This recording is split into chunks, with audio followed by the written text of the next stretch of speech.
Bienvenidos a todos a este módulo de actualización en dermatología pediátrica, nuestro séptimo módulo. Es un módulo que va a estar muy interesante, es sobre tumores en nuestros niños y vamos a iniciar primero con la presentación de nuestros patrocinadores.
Bueno. Entonces, ahora sí vamos a empezar. Este módulo de lesiones tumorales en niños va a estar moderado por dos de nuestras colegas dermatólogas pediatras, la doctora Natalia Vargas y la doctora Mónica Novoa. Entonces, los dejo en compañía de ellos. Disfruten, que va a estar muy interesante. Adelante, Natalia. Muy buenas noches a todos. Gracias, Nati, por la presentación. Bueno, realmente es un módulo bastante nutrido y pues esperamos que todos lo puedan aprovechar. Eh, Vamos a tener pues a varios conferencistas invitados. Empezaremos con una conferencia titulada Abordaje de tumores cutáneos en niños, a cargo de la doctora María Teresa García Romero de México. La doctora María Teresa es médica cirujana egresada de la TEC de Monterrey, con mención honorífica. Completó la especialidad en dermatología y diplomado en micología médica en el Hospital General Dr. Manuel G. González en la UNAM. Hizo la subespecialidad en dermatología pediátrica en la Universidad de Toronto y una maestría en salud pública en la Universidad de Harvard. Y pues en ese momento ella realiza su práctica y su labor en México.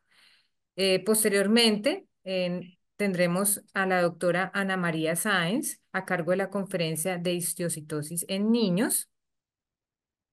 La doctora Ana María Sáenz de Cantele es presidenta de la CBDMQE, profesor asociado de la Cátedra de Dermatología, Escuela de Medicina Luis Racetti, Universidad Central de Venezuela. Es coordinador del posgrado de Dermatología del Hospital Universitario de Caracas, jefe de consulta de dermatología pediátrica en Venezuela. Posteriormente, tendremos la conferencia titulada Melanoma en Dermatología Pediátrica a cargo del doctor Víctor García, que labora en la ciudad de Cali, Colombia. Víctor García Montoya es médico y dermatólogo y cirujano dermatólogo de la Universidad del Valle. Posteriormente realizó su especialidad en dermatología oncológica en el Instituto Nacional de Cancerología de Bogotá, de la Universidad Militar Nueva Granada, y es especialista además en docencia universitario de la Universidad ICESI. Finalmente, pues en el módulo de conferencias tendremos la conferencia sobre tumores vasculares en pediatría a cargo del doctor Felipe Velázquez de Perú.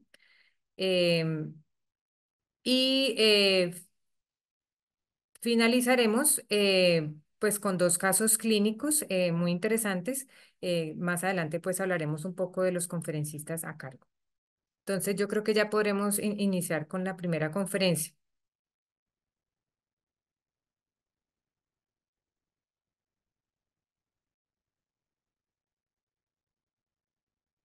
Por cuestiones pues horarias vamos a tener las dos conferencias, las dos primeras conferencias, perdón, la primera conferencia va a ser pregrabada, entonces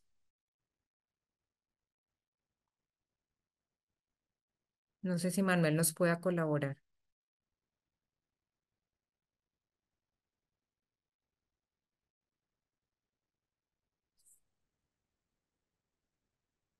Manuel. La primera conferencia, abordaje de tumores cutáneos en niños. Ujú. Hola, muy buenos días, tardes más bien. Muchas gracias por la invitación a la doctora Natalia para participar en este simposio. Además, me encanta el programa y voy a intentar no hablar de cosas que sé que van a hablar después mis colegas muy prestigiados y queridos.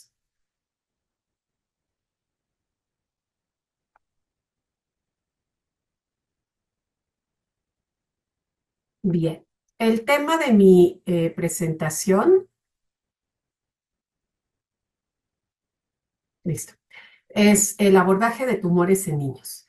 Y déjenme decirles que, bueno, me gustó mucho hacerla porque realmente hay pocas guías de cómo podemos hacer este abordaje. Entonces, vamos a repasar los tumores más frecuentes que se presentan en la piel de niños. Creo que eso sería el paso número uno.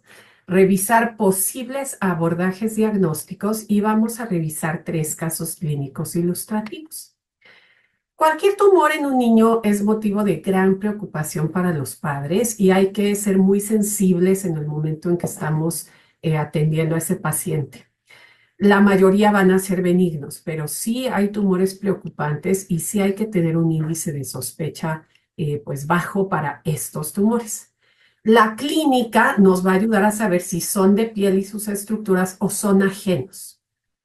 Este es un artículo de hace varios años, pero sigue estando citado, por ejemplo, en la nueva edición del libro Harper de Dermatología Pediátrica, siguen citando esta tabla, porque fue un estudio realmente descriptivo, pero muy ilustrativo, en el que nos dicen el porcentaje de los tumores en un grupo de pacientes consecutivos pediátricos a quienes se les resecaron tumores de piel. Entonces, como pueden ver, los más comunes son los quistes epiteliales escamosos, quistes epidermoides, quistes pilares, quistes dermoides. Seguidos por, aquí le ponen malformaciones congénitas. Uno podría discutir si el pilomatricoma es una malformación, más bien es un tumor. Pero bueno, el pilomatricoma es otro, sin duda, de los tumores más frecuentes en niños. Y luego tenemos las malformaciones linfáticas, venosas, anomalías en el cierre de los planos embrionarios como los quistes braquiales o senos braquiales. Y luego aquí también podríamos discutir si es una malformación, un hemangiosendotelioma. No, realmente no es. Es un tumor y el doctor Felipe nos va a hablar posteriormente de esto. Pero para que tomemos en cuenta que estos, entre todos estos, fueron el 15% de las lesiones. Luego tenemos otras neoplasias benignas, neurofibromas, lipomas, angiolipomas y tumores de anexos, lesiones que no se conoce muy bien la etiología, pero bueno, que también son comunes en niños, como los xantogranulomas, xantomas, fibromas, fibromatosis y otros tumores histiocíticos. Procesos autolimitados como diferentes nódulos, granulomas anulares. Bueno, aquí tenemos una de las mastocitosis, la más común, urticaria pigmentosa. Tumores malignos, aquí sí quiero recalcar, los tumores malignos, fíjense cómo fueron el 1.4% de todo lo que quitaron. Rabdomiosarcoma, neurofibrosarcoma, fibrosarcoma, histiocitoma fibroso maligno, adenomas pleomórficos malignos y carcinoma vasocelular. Entonces, siempre hay que tomar en cuenta esto, ¿sí? O sea, ¿qué es lo más frecuente? Nunca hay que irnos de entrada a lo más raro. Obviamente, si algo no cuadra, hay que investigarlo y no nos quedemos con que, no, seguramente es un quiste dermoide porque estos son muy frecuentes. Pero vamos a tomar varias cosas en cuenta para abordar un tumor de piel en niños. La morfología de lo que estamos viendo, la distribución o localización, la textura, los síntomas, el color que nos va a dar pistas importantes para definir su etiología, la superficie, el grupo etario o edad de inicio, que en niños esto es súper importante, y obviamente el contexto propio individual del paciente. Entonces, hablando de color, cosas o lesiones en piel que tienen un tono café rojizo, siempre nos van a hacer pensar en lesiones que están llenas de histiocitos, lesiones granulomatosas. Los nevos de Spitz, aunque son melanocíticos, tienden a ser café rojizos, dermatofibrosarcoma protuberans, leucemia cutis. Luego tenemos las lesiones cafés o pigmentadas, que normalmente pensamos en lesiones melanocíticas como nevos, pero también pueden ser nevos epidérmicos, pueden ser mastocitomas, nuevamente puede ser un dermatofibrosarcoma protuberans porque hay variedades pigmentadas y obviamente puede ser un melanoma, aunque eso es extraordinario.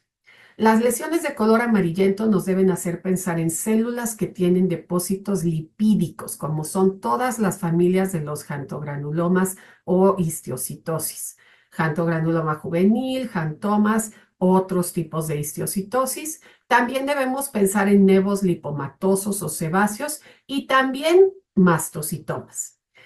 Lesiones que son color piel nos indican que el contenido o lo que está formando la lesión está abajo de la epidermis. Hay que pensar en granulomas anulares, quistes, dermoides o epidermoides, neurofibromas subcutáneos, fibromas, lipomas, moluscos contagiosos, tumores de anexos, pilomatrixomas.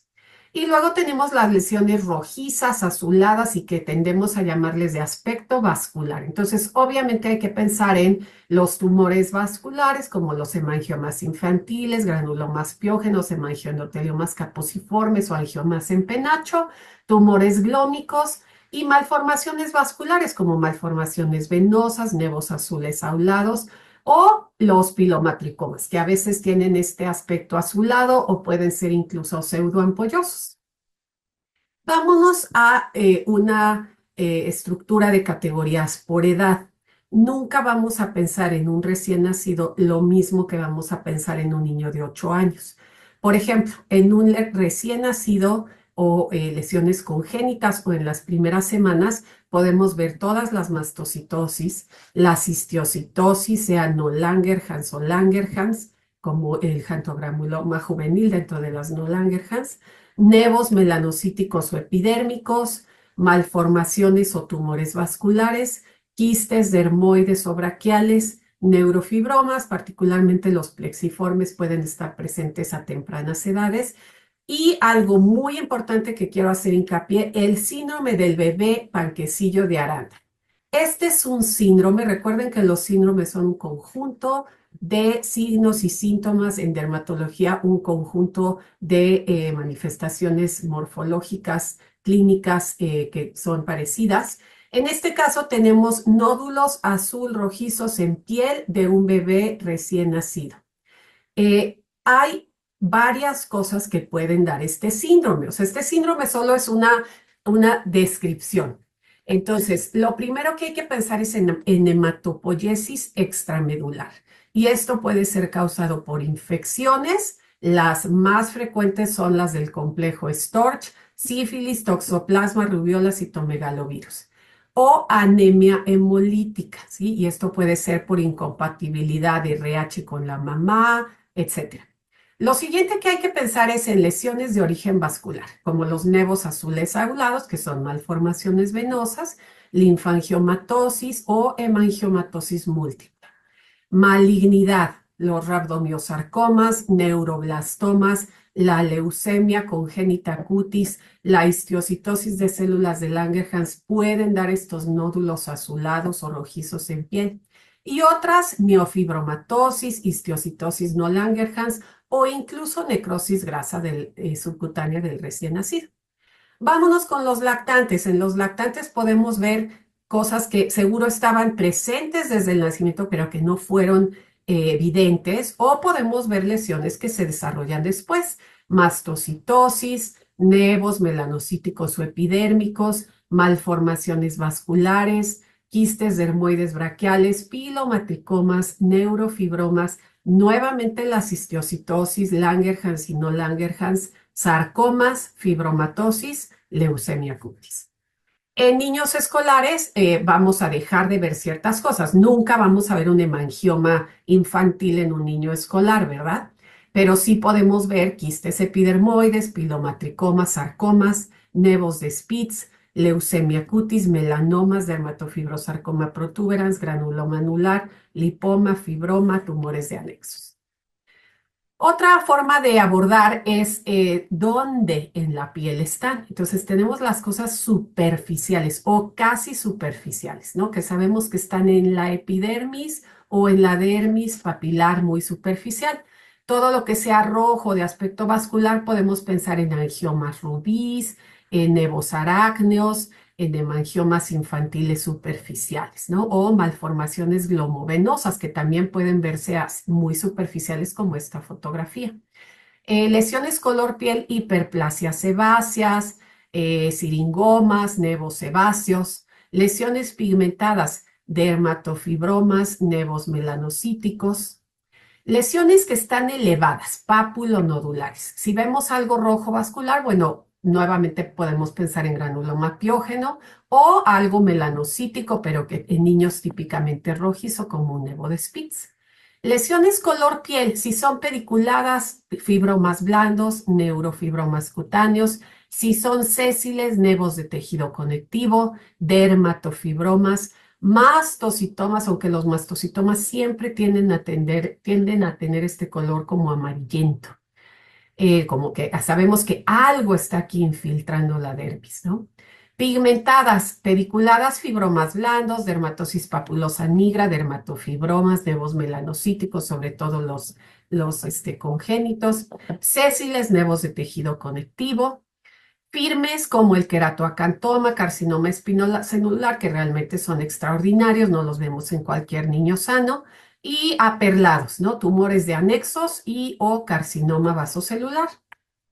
Subcutáneos, si tenemos una consistencia aulada, una lesión subcutánea móvil, hay que pensar en un lipoma, una martoma de tejido conectivo, lesiones fijas a la piel suprayacente, quiste epidermoide, quiste pilar, pilomatricoma, fijo a estructuras profundas o indurado, eso nos debe de levantar una bandera roja, ¿no? Eso no es muy común. Hay que pensar siempre y descartar malignidad como liposarcomas o neurosarcomas. Vamos a ver estos casos. El primer caso es un niño de 8 años de edad, referido por esta lesión que vemos aquí, que inició como una bolita y de repente creció. Casi se ve como un aumento de volumen y se ve aquí como si hubiera una depresión en la piel, pero casi podemos ver que digamos que la lesión es arisca, ¿no? O nodular, o sea, no es una superficie lisa. Miren cómo aquí levanta la piel más que acá y acá la vuelve a levantar, ¿no? O sea, sí vemos que hay como una superficie irregular, su consistencia es dura y las protuberancias son firmes. Está si se puede ver, está en la mejilla, ¿no? Aquí como en la región temporal. Una forma útil y práctica de orientarnos al diagnóstico sería A, hacer una biopsia por aspiración fina, B, hacer un ultrasonido buscando calcio, C, hacer un ultrasonido para corroborar el diagnóstico de hemangioma infantil, D, referirlo a genética, porque esta lesión preauricular debe tener alguna otra asociación, E, tomar estudios de sangre, incluyendo un antígeno carcinoembriónico y alfa-fetoproteína. Este es un pilomatrixoma. Los pilomatrixomas o epitelioma calcificante de Malherbe son tumores benignos derivados de las células de la matriz de pelo y es el tumor de anexos más común en la edad pediátrica. Se presenta generalmente en la primera y segunda década de vida, ligero predominio en mujeres, principalmente en cabeza y cuello, aunque también se puede presentar en extremidades proximales y en tronco. Lo más común es que sean solitarios, pero muchas veces vemos pacientes que tienen pilomatrixomas múltiples recurrentes y esto sí se puede asociar a ciertos síndromes genéticos. No es raro que tengamos pilomatrixomas recurrentes y metacrónicos, como dije. Y tienden a ser lesiones que de vista no se ve gran cosa o se puede ver esta coloración ligeramente azulada, pero a la hora que palpamos, tenemos una neoformación subcutánea que es literal como si tuviéramos una piedra abajo de la piel. Es un nódulo subcutáneo firme, duro, multilobulado, móvil. La coloración superficial puede ser azulada, puede ser color piel, pero también puede ser eritematosa y puede haber cambios en la piel suprayacente importantes como ampollas, lesiones pseudoangiomatosas o hematomas. Se cree que hay alteraciones genéticas locales que influencian la estabilización de betacatenina. La inmunohistoquímica muestra un patrón de queratinización similar a la corteza normal de pelo. Y la histopatología es muy característica en que vemos estas islas de células epiteliales rodeadas con un estroma, con una cápsula de tejido conectivo en la dermis o tejido celular subcutáneo. Y hay tres tipos de células: células basofílicas, células de transición, que son estas muy rosas, y las células fantasma, que son estas que han perdido el núcleo. Y esto está asociado a calcio, a osificación y a células gigantes multinucleadas. El tratamiento es la excisión quirúrgica. Si son muy superficiales, podemos hacer una incisión y hacer curetaje, pero incluso pueden resolverse espontáneamente los muy pequeños. Una radiografía y ultrasonido nos pueden ser útiles para identificar calcio si tenemos duda diagnóstica y recordar que hay la variante del pilomatricoma maligno o pilomatricarcinoma, pero eso es rarísimo. Entonces, la única respuesta correcta aquí sería un ultrasonido buscando calcio. Ahora tenemos este segundo caso. Un niño de 11 años de edad que acude por esta lesión, la notaron desde los primeros meses de vida, pero ha cambiado. Hace más o menos un año empezó a crecer, a hacerse más elevada, la superficie rugosa. Los papás están muy preocupados y creen que puede ser cáncer porque su abuelita tiene cáncer de pulmón. ¿Cuál es el riesgo de que en esta lesión aparezca una neoplasia maligna? 20 a 30%, menos del 1%, 5 a 10%, no existe el riesgo o se desconoce. Este es un nevosebáceo, como ustedes seguramente identificaron. El nevosebáceo es un amartoma compuesto de componentes mixtos: epidermis, folículos, glándulas sebáceas, apócrinas, écrinas. Es bastante común, un tercio son aparentes en la niñez y muchos son aparentes hasta que llegamos a la pubertad. Se habla de una herencia paradominante, existe nevosebáceos familiares y ahora ya sabemos muy bien que se trata de mutaciones posigóticas, de mosaicismos somáticos, la mayoría en HRAS, pero también hay en KRAS. Hay la duda de si hay un papel del BPH, sobre todo en los tumores secundarios. Y sobre todo cuando vemos un nevosebáceo extenso, sistematizado como este, hay que asegurarnos y identificar anomalías en ojos, en sistema nervioso central, en hueso. Aparecen la gran mayoría en la piel cabelluda, que es donde tenemos mayor número de glándulas sebáceas, y lo que encontramos en las etapas iniciales de la vida es una placa pseudoalopécica color amarillo-naranja. Puede ser planita, ligeramente elevada, irregular, normalmente es ovoide o puede ser más blascoide, más extensa como en esta fotografía, o incluso puede ser un poquito más exofítica. En la pubertad, con los cambios hormonales que afectan las glándulas sebáceas, esta placa empieza a volverse gruesa, hiperqueratósica, nodular, con protuberancias papulares. Ya brevemente hablamos del síndrome de nevosebáceo. Cuando encontramos nevosebáceos extensos, múltiples, con distribuciones lineales, miren, este nevosebáceo llega hasta acá, incluso en el bracito. Tiene mucha afección ocular, como podemos ver desde esta fotografía. Se asocia con coloboma, estrabismo, opacidades corneales, alteraciones neurológicas importantes y óseas. Entonces, siempre hay que abordar a estos pacientes. El riesgo de tumores benignos y malignos en un nevosebáceo ha sido motivo de controversia a lo largo de las últimas décadas. Se han identificado diferentes de lesiones en PTCH en los nevos que desarrollan neoplasias. Realmente se habla de que estas de lesiones o mutaciones asociadas pueden incrementar con la edad. El 99% de los tumores que se desarrollan en un nevosebáceo son benignos. Lo principal es un siringocistodenoma papilífero, pero algo común es que se desarrollen ahí verrugas virales. Entonces tenemos una neoformación de crecimiento muy rápido, de aspecto queratóxico, y eso puede preocupar mucho. Menos del 1% son tumores malignos y prácticamente todos son carcinomas vasocelulares. La histopatología es muy característica. Tenemos estos folículos rudimentarios con múltiples aparatos, folículos sebáceos que se quedaron como truncados y que están extensos en la dermis.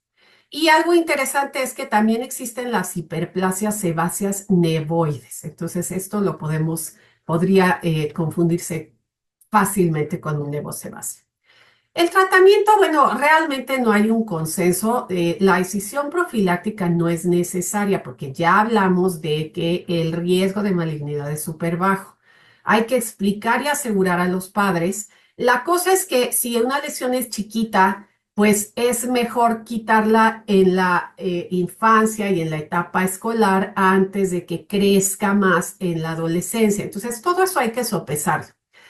También se pueden hacer tratamientos no quirúrgicos para mejorar la apariencia cosmética en lesiones imposibles de quitar, como esta niña que se le hizo un láser CO2.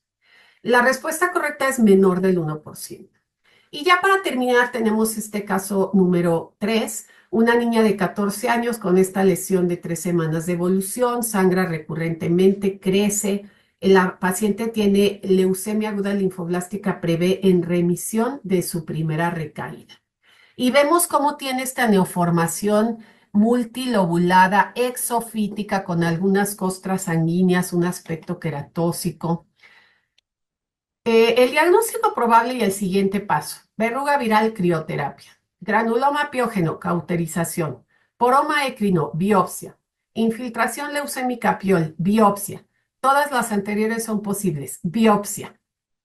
La verdad es que en una paciente con estos antecedentes, yo biopsio todo lo que no tengo seguridad, porque a veces nos encontramos con sorpresas.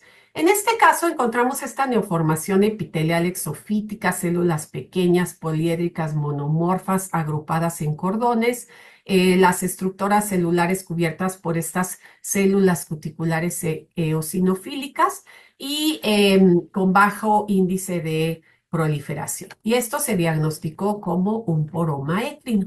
Los poromas écrinos son neoplasias benignas derivadas del acrosiringio, generalmente son écrinos, son poco comunes, sobre todo en niños, y lo que vemos son estos nódulos eritematosos friables con un collarete queratóxico. Muchas veces se confunden con granulomas piógenos y verrugas. Son dolorosos, son más comunes en adultos mayores, pero también ocurren en adolescentes, en piel cabelluda o pies. Hay factores de riesgo, sobre todo aquellos que pueden generar cambios a nivel del DNA, y aproximadamente el 15% en adultos pueden evolucionar a una malignidad en adultos con una neoplasia subyacente. Y lo que vemos son estos tumores bien circunscritos, compuestos de células cuboidales desprendiéndose de la epidermis basal a la dermis. El tratamiento puede ser con electrodesecación, cirugía o rasurado. En esta niña, bueno, pues lo único que hicimos fue la biopsia excisional. Espero que los objetivos se hayan cumplido. Les doy las gracias por la invitación. Siempre es un gusto compartir con mis colegas colombianos, a quienes estimo mucho y que tengo el placer de llamarlos amigos. Estoy a sus órdenes para cualquier pregunta.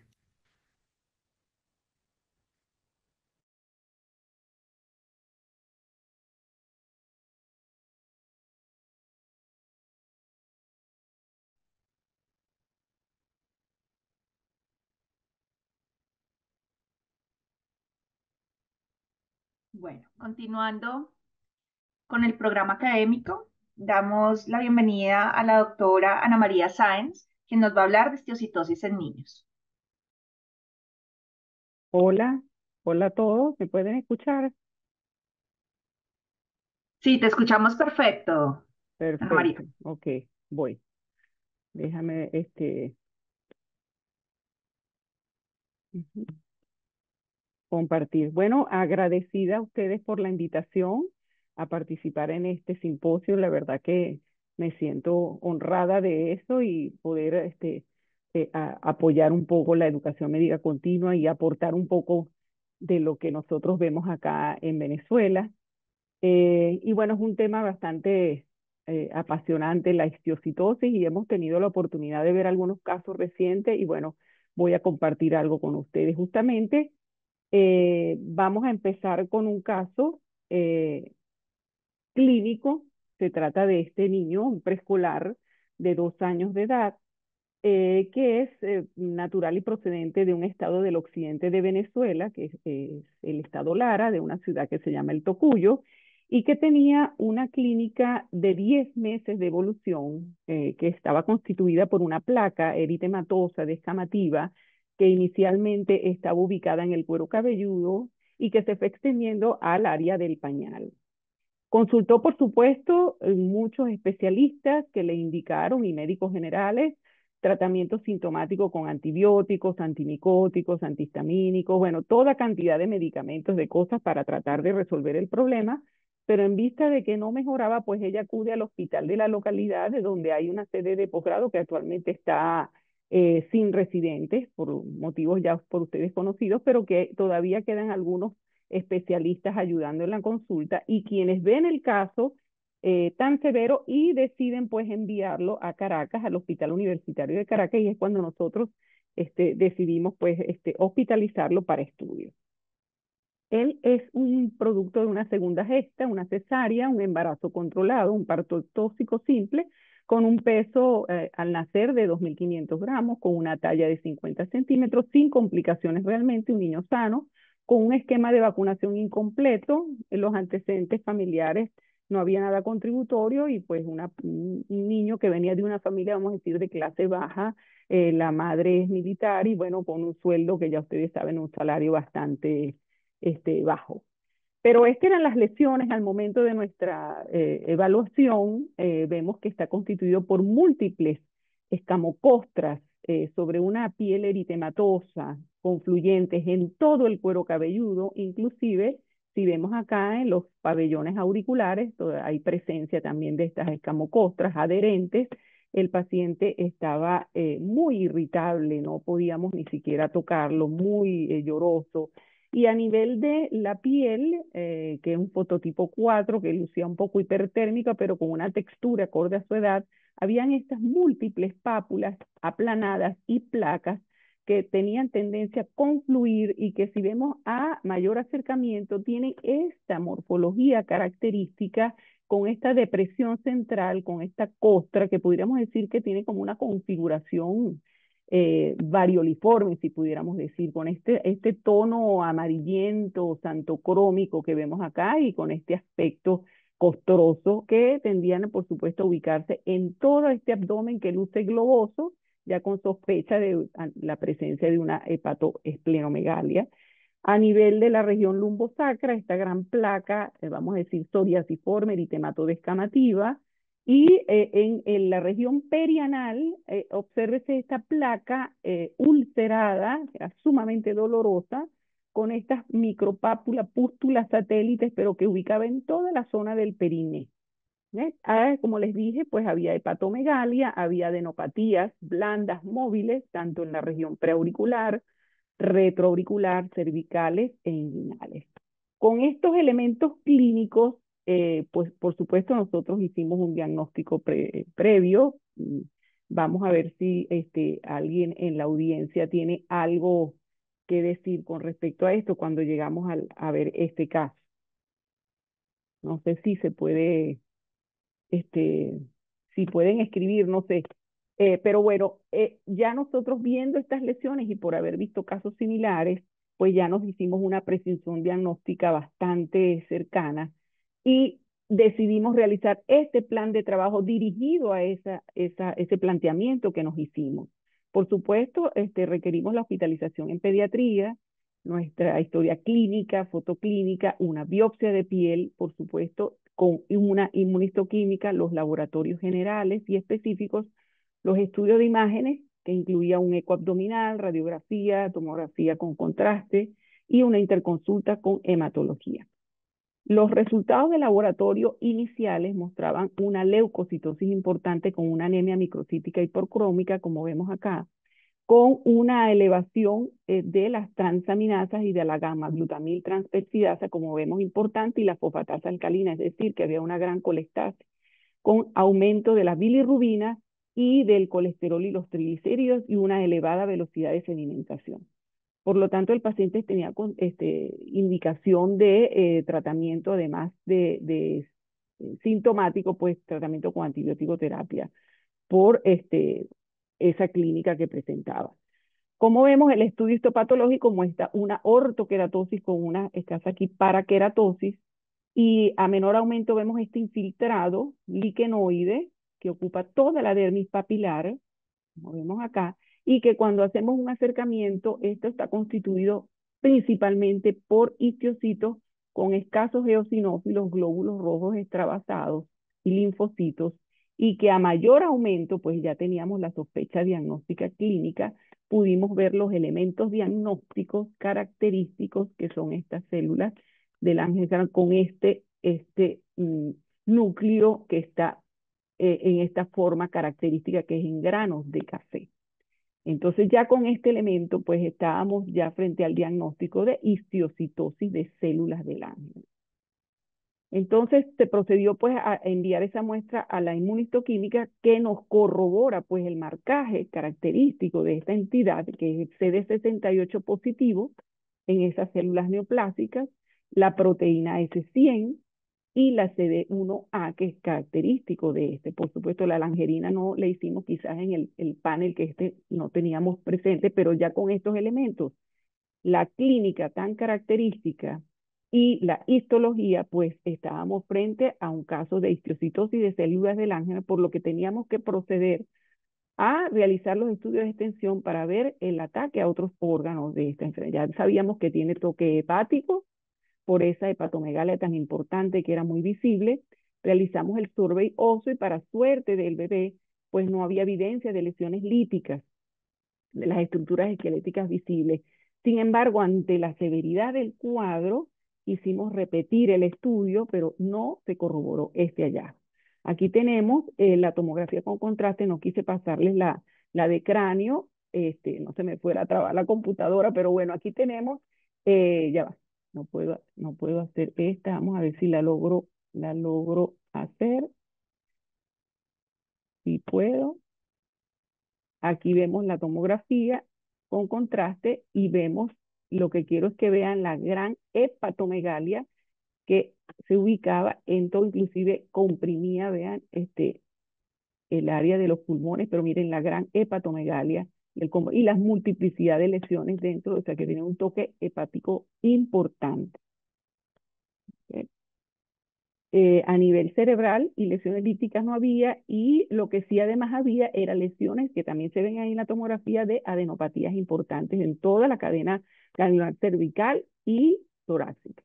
Como vimos esas papulopústulas en la región perianal, le hicimos un examen directo porque sospechamos también que tuviera una candidiasis agregada, ¿verdad? Y por supuesto se corrobora el diagnóstico cuando vemos estas pseudohifas y con estas blastoconidias agrupadas, y por supuesto sabemos que se trata de una cándida SP, por lo que en su tratamiento inicial, pues ya vamos a ver lo que le colocamos, y este es el inmunofenotipo de médula ósea, que hasta los momentos no hubo infiltración de las células del ángel a este nivel, por lo tanto no tenía toque de médula ósea, cosa bastante inesperada, pero esto es lo que se encontró.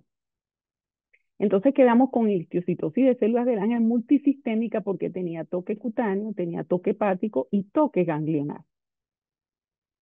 Por la candidiasis le indicamos el fluconazol, y para cubrirnos con un buen antibiótico, que el paciente ya lucía séptico, ¿verdad? Con estos elementos, esos resultados de laboratorio, la clínica del paciente, pues le pusimos tecoplanina y meropenem, y el paciente evoluciona satisfactoriamente para poder iniciar el tratamiento lo más pronto posible con vinblastina, esta es la dosis, 6 miligramos por metro cuadrado, y prednisona. El paciente hasta los momentos ha evolucionado más o menos, como ustedes ven, favorablemente, pero el toque hepático es tan importante que el paciente ya tiene criterios de insuficiencia hepática, por lo que el pronóstico hasta ahora es reservado, ¿no? Lo seguimos observando, este es un caso reciente, más o menos tiene en el hospital como 4 o 5 meses que lo estamos viendo, y más o menos ahí va.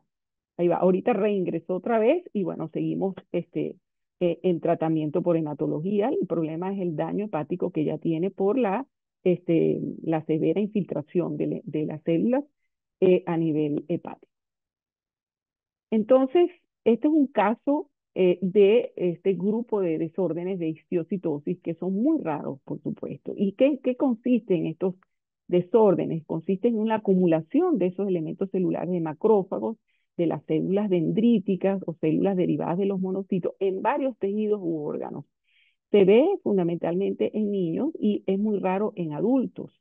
Existen más de 100 diferentes subtipos y es importantísimo aprender esta porque tiene una gran presencia a nivel dermatológico y esas manifestaciones clínicas tienen una gran variedad, como vamos a ver más adelante.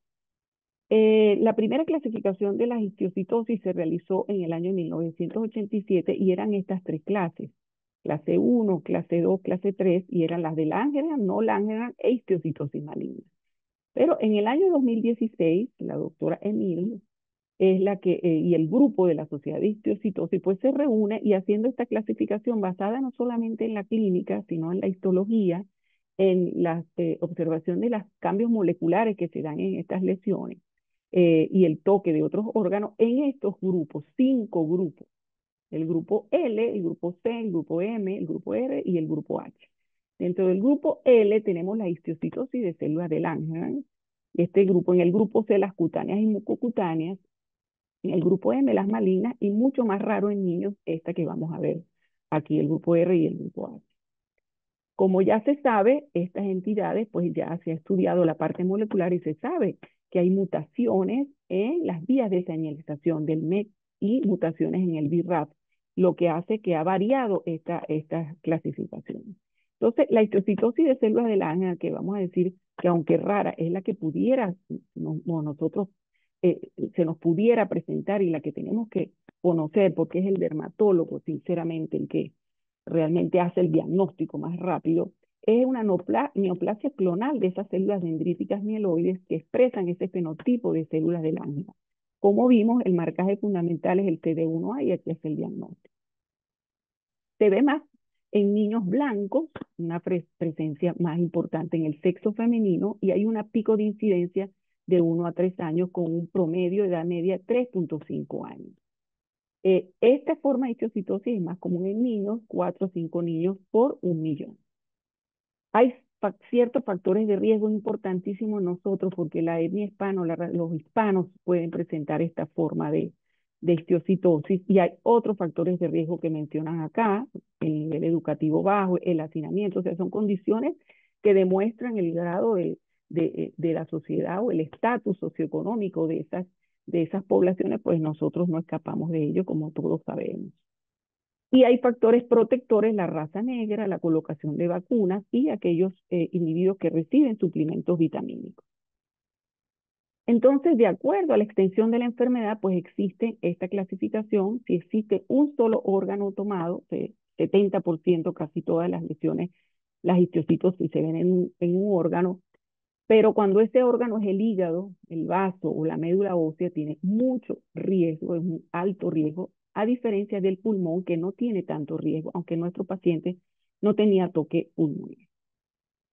Las manifestaciones clínicas más importantes, y por eso nos llamó la atención en nuestro caso, son las óseas, las lesiones líticas, y ya vamos a enseñarles otro caso, en el 80%, pero a continuación le siguen las cutáneas, un porcentaje que no es despreciable, 33%, seguido del sistema nervioso central, hipófisis. Por eso es que la histiocytosis de células de Langerhans puede causar diabetes insípida, el hígado, el vaso, entre otros, los ganglios linfáticos. Fíjense que es un porcentaje relativamente bajo, que nuestro paciente también lo tenía. Esta manifestación, como les dije, es muy común en las formas multisistémicas, ¿no?, de 87 a 93% de los casos, y solamente como enfermedad aislada o solamente en piel es únicamente el 2%. Es por eso como las manifestaciones son tan diversas en que existe una alta tasa de error diagnóstico. Yo siempre les recuerdo y les digo a mis residentes cuando estamos, a los estudiantes, que gracias a que uno va a los congresos, se actualiza en estos simposios, va a esas actividades, y con la memoria y el desarrollo de la memoria visual, el dermatólogo puede identificar esas lesiones. Si las ha visto, mi primer caso de histiocytosis, recuerdo que lo vi gracias a que había escuchado a la maestra Margarita Larralde presentar sus casos de histiocytosis. Y para mí, cuando vi el primer caso, dije, yo he visto esto antes y gracias a eso pude diagnosticarlo tempranamente.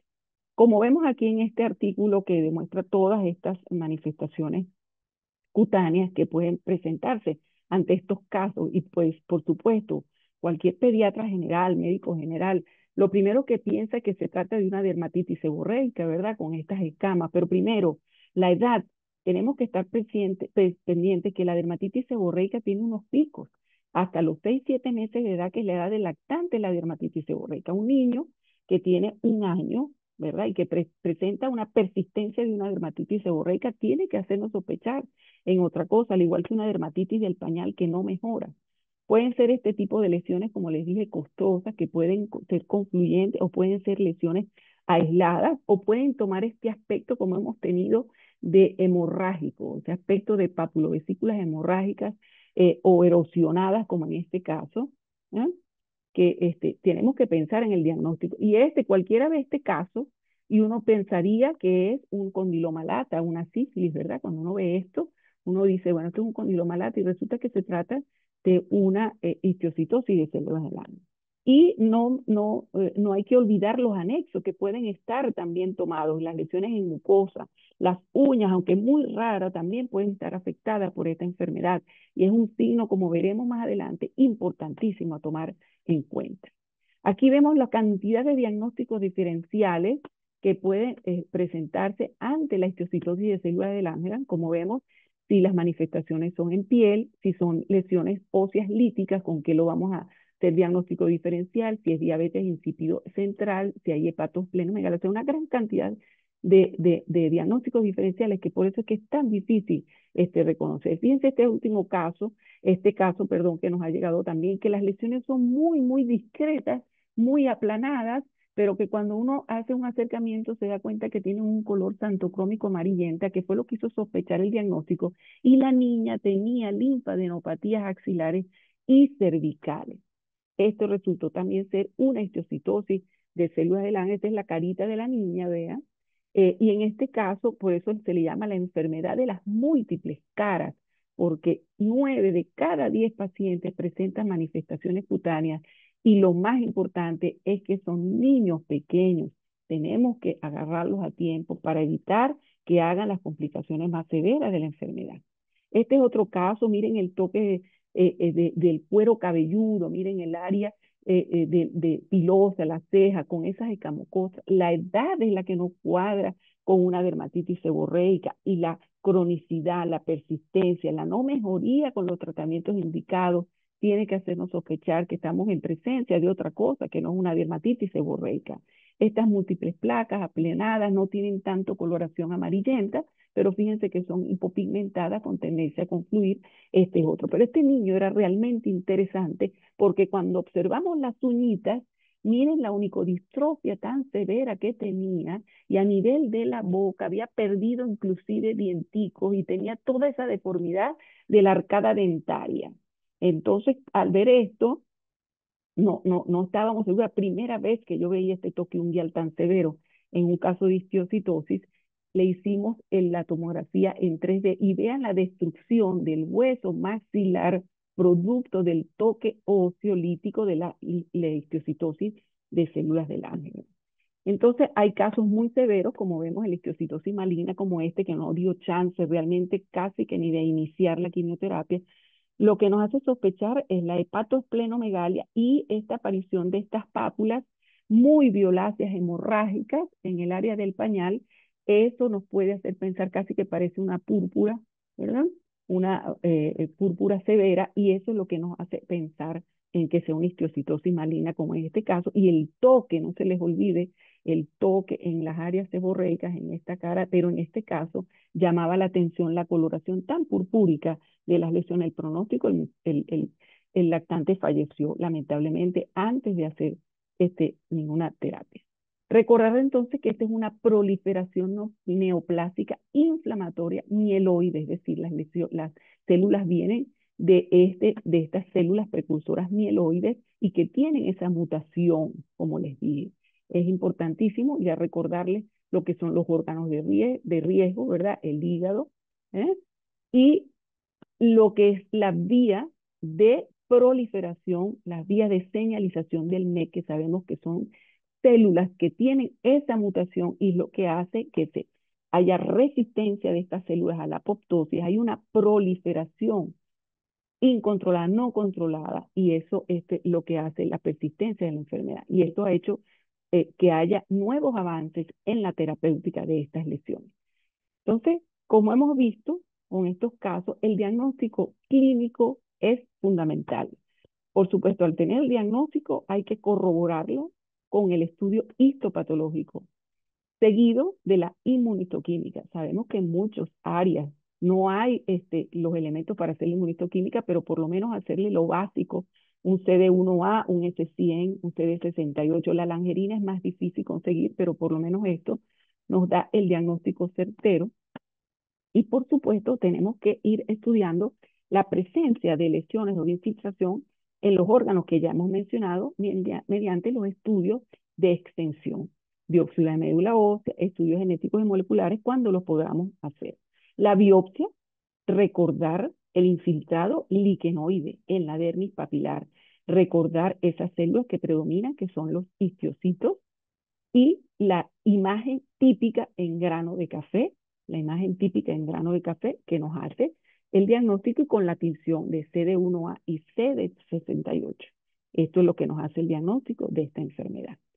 El tratamiento de elección, en primer lugar, en la vinblastina con la prednisona y la fase de mantenimiento en la mercaptopurina. Y por supuesto, ocurren recaídas, y eso lo hemos visto en el transcurso del tratamiento.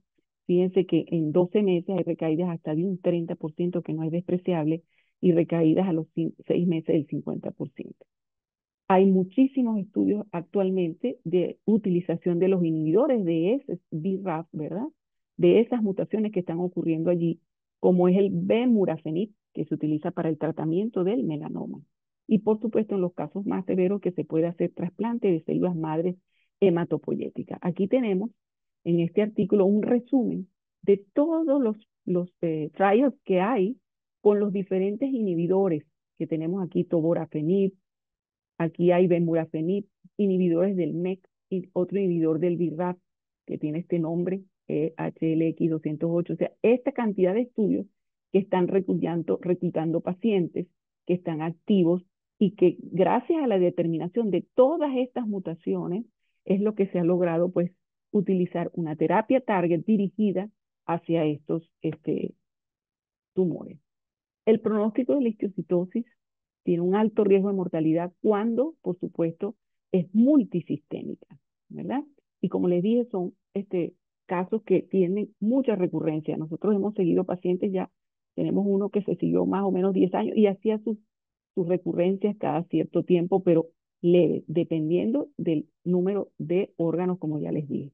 Entonces, los pacientes con alto riesgo depende de la respuesta inicial al tratamiento. Hay unos niños, por ejemplo, este niño último que les enseñé, que es el más reciente que hemos tenido, ya tenía un toque hepático tan severo que pareciera que no hay marcha atrás. Parece que el pronóstico es muy, muy reservado. Pero hemos tenido casos en que la respuesta, por ejemplo, el niño de las uñas, del toque unguial importante, la respuesta fue increíble.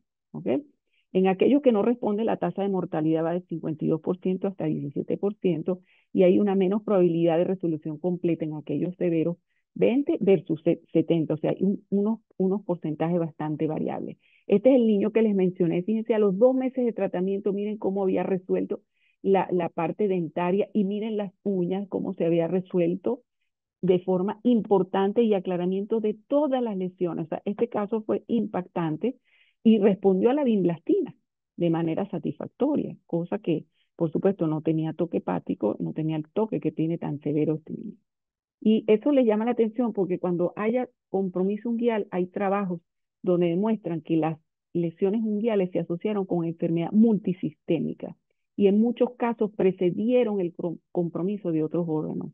O sea que el encontrar trastornos unguiales, eso puede ser un signo de compromiso multisistémico y un factor pronóstico. Y eso es importantísimo al momento de evaluar a estos pacientes que estamos sospechando de esta enfermedad, por supuesto, revisar las uñas. A veces se nos olvida las uñas. Y si las lesiones son muy sutiles, pues se nos va a olvidar chequearla. En este caso, porque era demasiado evidente la onicodistrofia que tenía. Este es otro caso del otro grupo de histiocytosis, que son las autorresolutivas, son histiocytosis de células de Langerhans, pero que son resolutivas, pero que el paciente tiene que ser igualmente seguido en el tiempo, porque sabemos que tienen mutaciones del BRAF y del NRAF, o sea, de ese grupo, de ese sistema de señalización del MEC.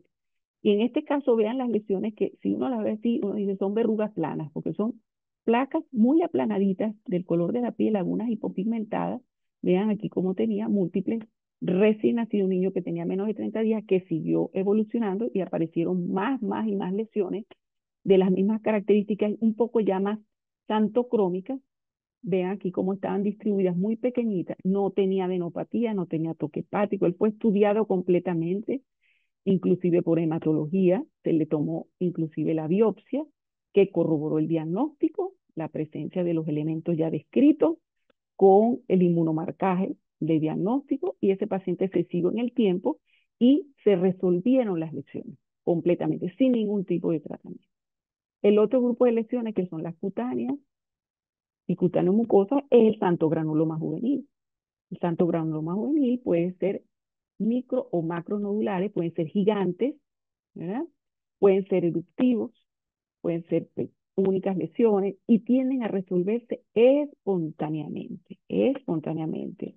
El xantogranuloma juvenil puede asociarse a neurofibromatosis tipo 1, urticaria pigmentosa, recuerden que es una forma de mastocitosis, y leucemia mieloide. Característicamente, y ya vamos a ver, tienen en la histología, a diferencia de lo que vimos de las células de Langerhans, las células de Touton, que son características. Y ellos pueden marcar en la inmunistoquímica CD68, más no S100 ni CD1A. Aló, Mónica, perdón. Aló. Uh-huh. Aquí vemos otra última lesión de xantogranuloma juvenil y aisladitas, este es un caso más reciente. Y esta es la histología característica, las células de Touton, como vemos acá.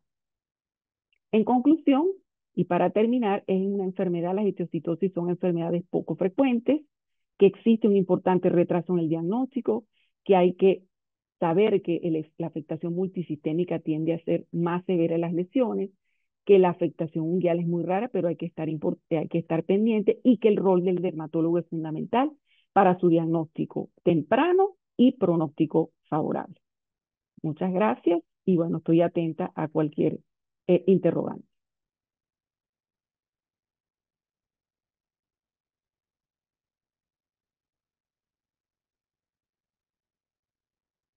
Muchas gracias, doctora, por su intervención. Vamos a continuar con nuestro programa. Vamos a invitar al doctor Víctor García, quien nos va a dar una conferencia sobre melanoma en dermatología pediátrica. Bienvenido, doctor. Buenas noches, muchísimas gracias por la invitación. Ahí estoy haciendo ya, compartiendo pantalla, me corroboran que se vea bien. Sí, acá estamos viendo tu pantalla. Perfecto. Entonces, hablando de melanoma en el enfoque de una dermatología pediátrica, sabemos que esta es una entidad que es bastante rara. Quiero mencionar como cuatro temas principales y es ver cómo es la frecuencia de esta enfermedad en la consulta de dermatología, entender un poco de la biología del melanoma en esta edad, mirar si se comporta de forma similar al del adulto, si tiene algunas características diferentes, los escenarios en los cuales yo me puedo encontrar este tipo de diagnóstico y una premisa muy básica en cuanto a la estadificación y tratamiento. El melanoma en la etapa pediátrica se calcula que es el 1% de las malignidades en pediatría. Es importante que nosotros como dermatólogos tengamos un conocimiento sobre esta entidad y cómo hacer el enfoque, porque cuando el pediatra o el hematoncólogo pediatra se encuentre con un diagnóstico de estos en algún momento, el dermatólogo va a ser como el primero que va a llamar a incluir a una junta para un manejo y tenemos que ser nosotros que nos apoderemos mucho de esta enfermedad. La incidencia global de el melanoma en la etapa pediátrica se estima que son 2 a 5 casos nuevos por cada millón de personas año. Sé que la tasa, digamos, con la que se corta esta incidencia de melanoma pediátrico no es igual a esta tabla en la cual se miraron la frecuencia de muertes que uno puede llegar a presentar por eventos que uno puede considerar extremadamente raros. Y al presentar de pronto como estas estadísticas de muerte por un tiburón o muerte cuando uno está trotando o está corriendo, que son 1 en 1 millón, vemos que son cosas bastante infrecuentes y así de raro resulta ser el melanoma pediátrico para nosotros. Y esto se debe básicamente a tres características. Uno es que es una enfermedad muy rara. Dos, hay tumores que pueden hacer una similitud a un melanoma y es como estos grises en los cuales nos entendemos muchas veces, en los cuales también nos generan como mucha ansiedad y dificultad, como lo que es el SPITZ atípico, las lesiones melanocíticas atípicas o de comportamiento incierto. Y tres, que van a tener una heterogeneidad biológica y morfológica. La biología del melanoma en el adulto, yo creo que todos tenemos como un reflejo de que pensamos melanoma en adulto, mutación con BRAF, y sí, en el 60% de los casos esta mutación es muy característica. Sin embargo, sabemos que no es una mutación suficiente, porque los NEUs tienen muchas veces mutaciones en el BRAF y se necesita que haya otras mutaciones acompañantes, como las vías del PTEN o los reguladores del P53, de la proliferación de la proliferación del telómero para que se continúe esa cascada genética y molecular para el desarrollo del melanoma.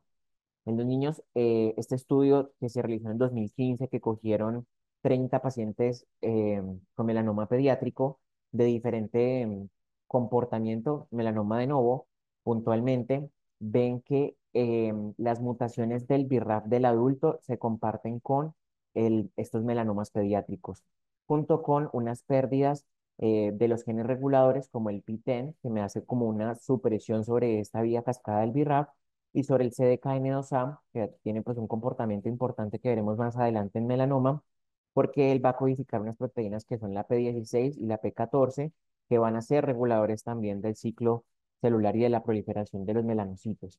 Lo que es también interesante es que sabemos que el melanoma en el adulto es el tumor que tiene mayor cantidad de mutaciones comparado con otro tipo de cáncer como mama, estómago, colon, entre otros.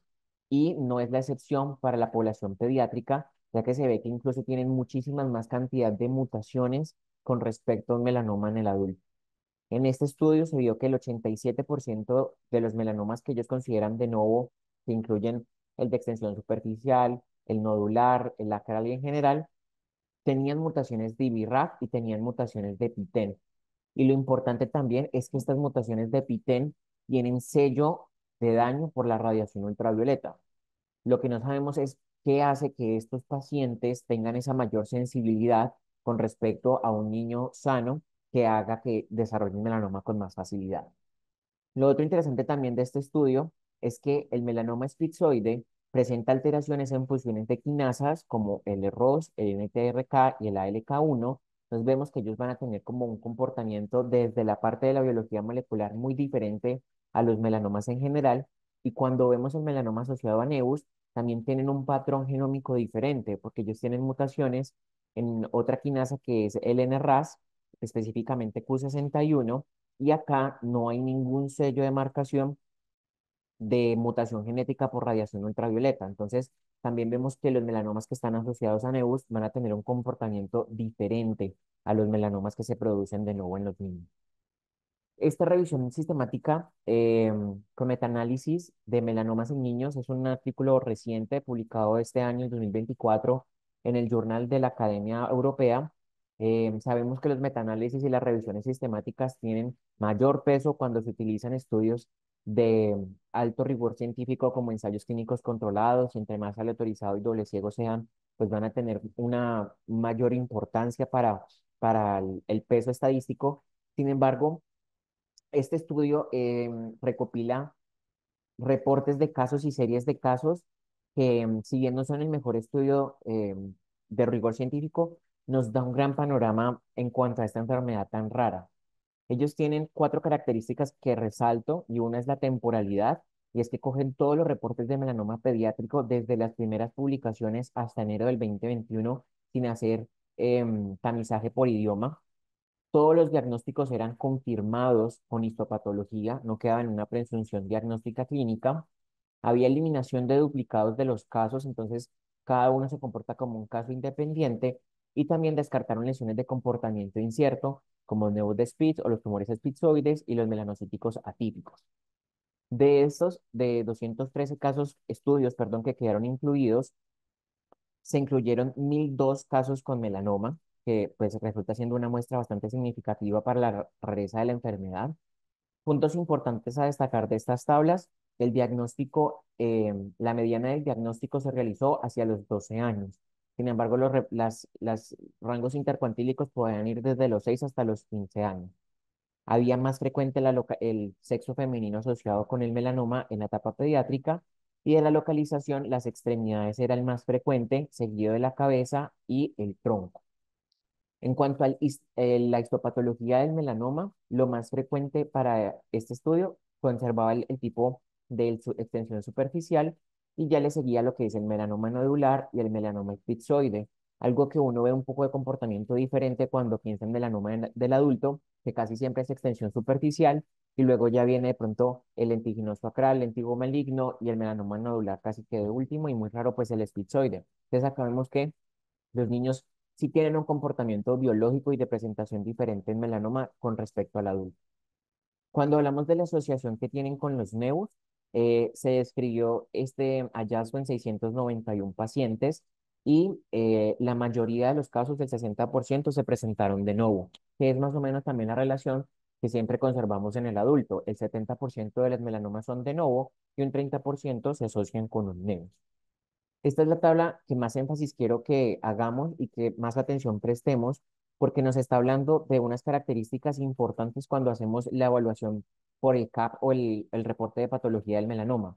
Uno de ellos es el Breslow, que es una de las principales características que nos determina pronóstico con melanoma, y es que de 656 pacientes que reportaron adecuadamente el Breslow, se encuentra que el promedio de invasión es de 2.3. Y lo más importante también cuando vemos si hay componente in situ, en un 93% no hay componente in situ en el melanoma pediátrico. Estamos hablando de que el melanoma cuando se presenta en esta población, es un melanoma que ya está avanzado. Entonces eso nos tiene que generar como alarmas mucho más rápido en general con otros pacientes. Cuando vemos otra característica que nos define pronóstico, que es la ulceración, el 42% de estos casos ya cursaban con un proceso ulcerativo. Si bien la mitosis salió del AJCC octava edición para evaluar el riesgo pronóstico de melanoma, todavía pues, se conserva utilizando para hacer definiciones en cuanto a necesidad de ganglio centinela y vemos que los melanomas pediátricos tienen alta tasa mitótica y cuando vemos la metástasis al momento del diagnóstico del melanoma, algo que no es despreciable es que el 22% de estos casos ya tienen un componente metastásico. Y si no, en el primer año, casi el 55% ya va a tener metástasis. Entonces, aquí realmente el tiempo sí está cobrando gran importancia. Con esto, entonces, uno puede mirar que 9 de cada 10 melanomas diagnosticados en niños son invasores.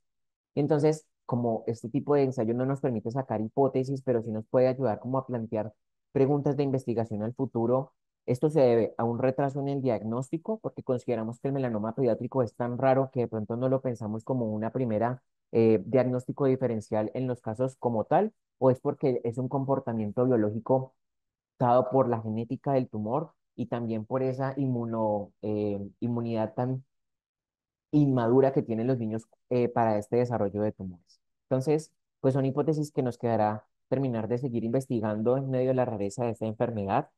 Entonces, teniendo en cuenta como que los tipos de melanoma que podemos encontrarnos, el de extensión superficial y el nodular, se comportan muy similar como en la parte del adulto. Quiero hablar puntualmente de unas características clínicas que sí van a ser diferentes a nuestro, pues como grupo etario en general.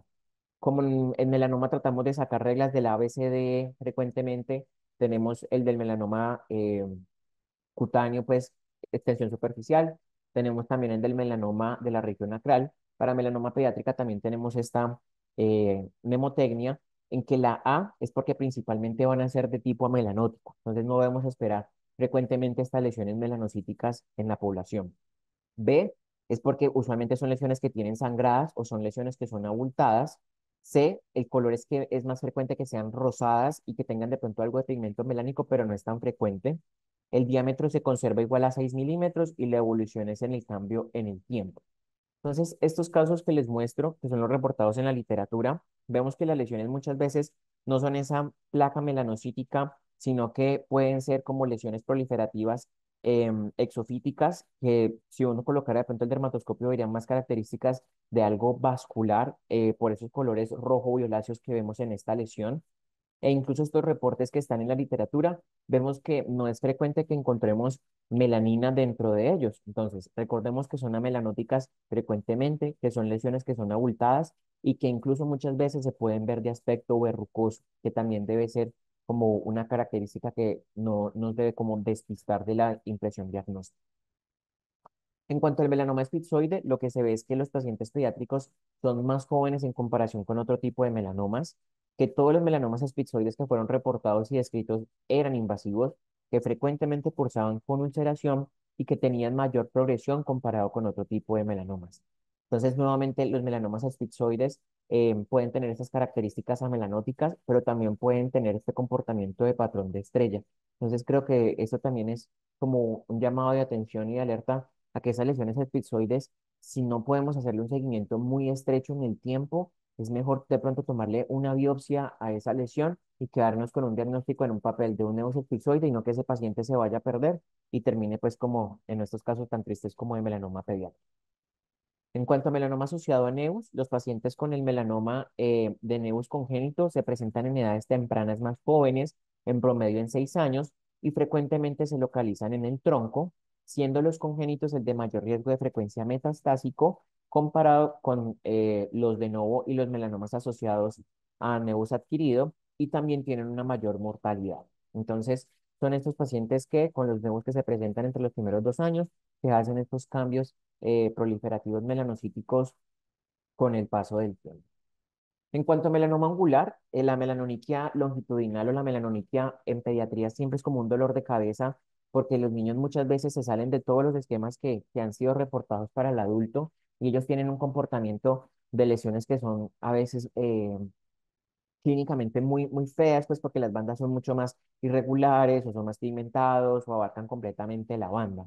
Sin embargo, hay unas características importantes que nos deben generar como sospecha y es cuando ya está la extensión hacia la parte del pliegue y también cuando hay la más mínima alteración morfológica de la unidad ungular. Los signos de alarma para la melanoniquia longitudinal del adulto, creo que todas las tenemos como muy claros y son de los que tenemos mayor reporte. En los niños no está tan claro estos cambios que se presentan. Tal vez la velocidad con la cual se crece la banda o la evolución inesperada pueda ser como la característica más útil, o si hay pigmentación de tejido periungular, también nos debe generar como una alta sospecha. La dificultad también es que en la literatura reportados de estos melanomas ungueales pediátricos son 21 casos hasta la fecha, entonces pues también es muy raro esta entidad. Yo pues digamos como la recomendación más grande que uno puede hacer es ayudémonos con los otros especialistas para poder hacer como un seguimiento más estrecho con estos pacientes. Y acá entonces tenemos al dermatólogo pediatra, al dermatólogo oncólogo y a los dermatólogos dermatoscopistas, porque entre los tres es mucho más fácil poder darle un seguimiento a esta población pues, con esta entidad del melanoma angular que genera tanto dolor de cabeza.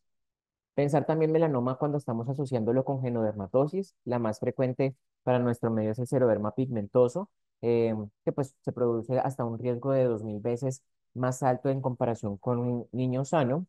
Y algo que quería también destacar es pensar siempre que haya un niño con un melanoma, hay que tirar hacia arriba el árbol genealógico y empezar a preguntar. Porque si bien hay un aumento del riesgo, uno, por los estilos de vida en los que yo me desarrollo, entonces, si soy niño que veo a mis padres asoleándose, bronceándose o poca protección en el día a día, pues es más probable que estos hábitos se inculquen en mí. Y lo otro también son mutaciones genéticas compartidas, porque hasta el 12% de los melanomas tienen características de ser heredados. De los más frecuentes es la mutación del CDKN2A, hasta en un 40%, y esto se va a asociar con el síndrome familiar atípico de múltiples nevus y melanoma. Para esto necesito que haya un paciente, un familiar con melanoma en primer grado, que haya un síndrome de nevus atípico en el paciente y un nevus que tenga alteración morfológica o histológica.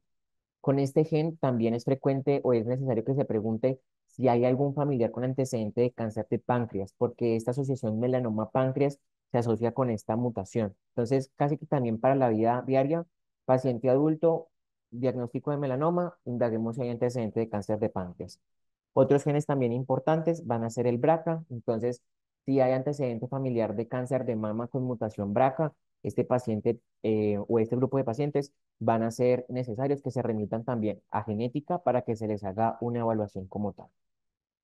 Finalmente, en cuanto a la estadificación y el tratamiento, no cambia con respecto a la parte del adulto, entonces tenemos que seguirnos apegando a hacer un diagnóstico preciso y una estadificación adecuada con las características que nos debe reportar el patólogo. Entonces, no se puede faltar el fresco, no se puede faltar la observación y las otras variables. En cuanto a la necesidad de ganglio centinela o no, es un tema que es muy discutido. Por los diferentes tipos de melanoma como el esplizoide que tiene un comportamiento un poco errático con las metástasis ganglionares. Sin embargo, estos pacientes es igual que se presenten en una junta multidisciplinaria, porque ya sea que se encuentren en un estadio localmente avanzado, avanzado metastásico, incluso en la necesidad de adyuvancia o de tratamiento sistémico con inmunoterapia o terapia dirigida, para nuestro territorio todavía no tenemos aprobaciones INVIMA para menores de 18 años. Entonces, estos casos siempre deben llevarse a una junta multidisciplinaria. Como conclusiones, recordemos que es un tumor raro pero no inexistente, que las lesiones cutáneas rosadas, voluminosas o pigmentadas atípicas, una de las probabilidades diagnósticas en las que debemos incluir es melanoma, que en los niños se va a comportar de una forma invasora, entonces hacer una adecuada evaluación de ganglios en el momento del examen físico cuando estamos sospechando un melanoma y casi con ellos es correr y colocar urgente con todas las imágenes de estadificación y que siempre van a requerir idealmente de un manejo con un grupo interdisciplinario. Les comparto redes sociales por si tienen alguna pregunta, alguna duda o alguna información que quieran adicionar y muchísimas gracias por su tiempo.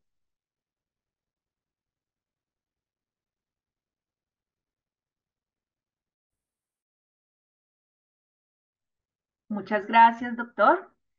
Bueno, vamos a seguir con nuestro programa académico. El siguiente conferencista es el doctor Felipe Velázquez, quien nos va a hablar de los tumores vasculares en los niños.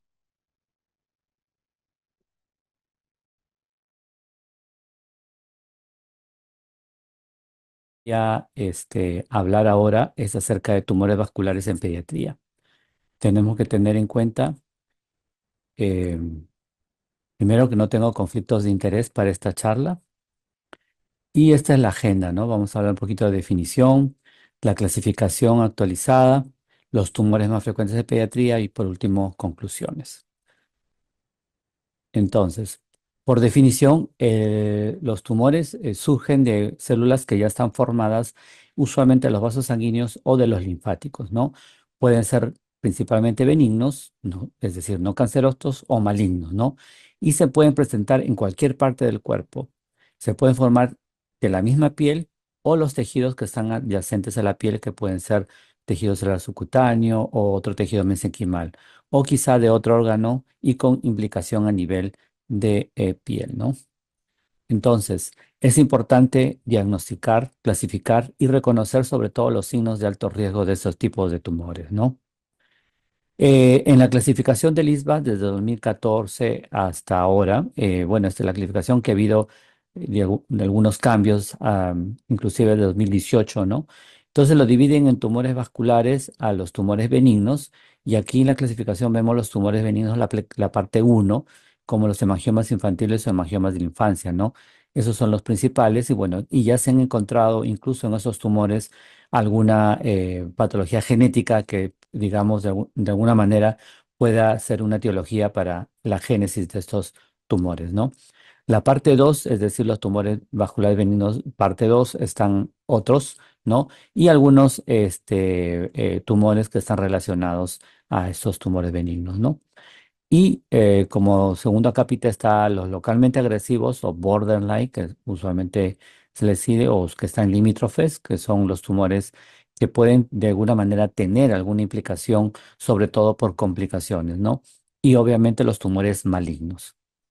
Pero este año se ha hecho una nueva revaloración de la clasificación, puesto que algunas de estas ítems de la clasificación anterior es que no tomaba algunos factores y se nos hacía un poco complicado. Entonces es así que se ha hecho la nueva clasificación que va a estar probablemente el otro año ya publicada en tumores, anomalías vasculares únicas provisionales y malformaciones vasculares. Dentro de los tumores vasculares, siempre, ¿no? La parte benigna, la parte intermedia o borderline y los malignos, ¿no?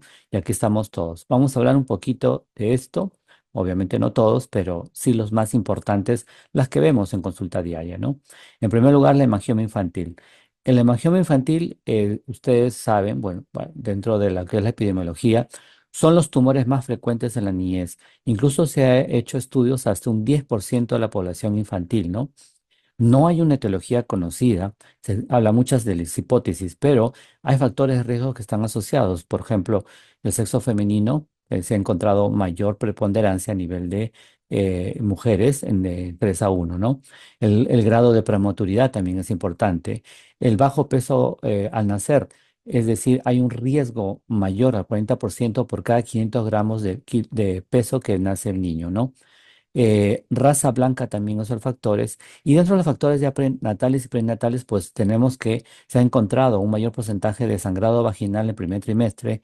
El uso de estas hormonas que son para inseminación artificial, madre añosa, preeclampsia, fertilización in vitro, principalmente en aquellos niños que son vitelinos, gestación múltiple, diabetes mellitus de tipo gestacional, historia de la madre y también madre fumadora, que son, digamos, los menos porcentajes, ¿no? Entonces, el hemangioma sigue un curso de alguna manera importante. La teoría de la hipoxia nos habla que existe una alteración de estos factores que se han encontrado que van a generar esta hipoxia a nivel tejido tisular, a nivel del tejido, y que van a aumentar el factor de inducción de hipoxia de tipo 1 alfa, y por lo tanto va a haber una vasculogénesis y angiogénesis mucho mayor de lo normal. Entonces, los primeros 3 meses va a haber una gran vascularidad y después, cuando ya va entrando a la otra etapa, va como que disminuyendo y se aumenta la tromboxano 2, los receptores PAR de tipo gamma, y por lo tanto se van a reemplazar este tipo de tejido vascular por un tejido de tipo graso, ¿no? Y esto se dice adipogénesis. Esto es bien conocido. Y hablamos también de la historia natural, clínicamente, ¿no? Aquí nosotros tenemos, por ejemplo, estas curvas. Esta curva es importante porque nos habla de que existe un crecimiento casi en un 80% del crecimiento está de un hemangioma infantil, está en los 3 o 5 meses de vida.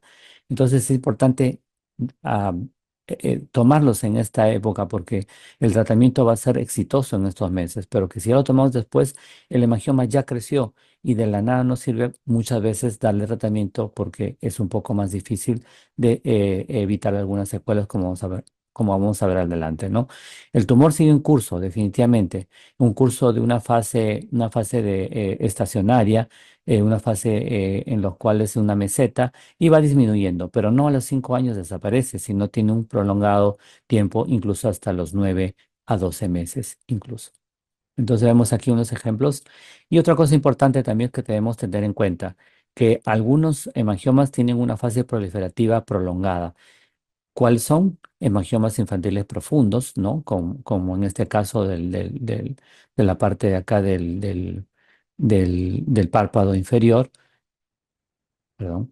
Vemos también hemangiomas que son en cuello, en cabeza, sobre todo los que son nasales, ¿no? En este caso, o los que son perioculares o periorales, ¿no?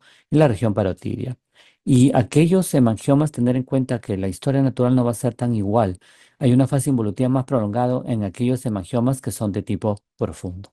Entonces, dentro de la morfología o digamos de los tipos de hemangiomas infantiles, vemos clínicamente tenemos 4 tipos, principalmente el hemangioma mixto, el hemangioma, de acuerdo a de la profundidad donde se localizan, ¿no? Hemangioma superficial, que es, digamos, la parte superficial, El hemangioma profundo, que no se ve la parte roja, pero sí se ve una cosa un poco más azulada, morada, y un hemangioma abortivo, en los cuales crece solamente un 25% de todo el hemangioma y principalmente son telangiectasias.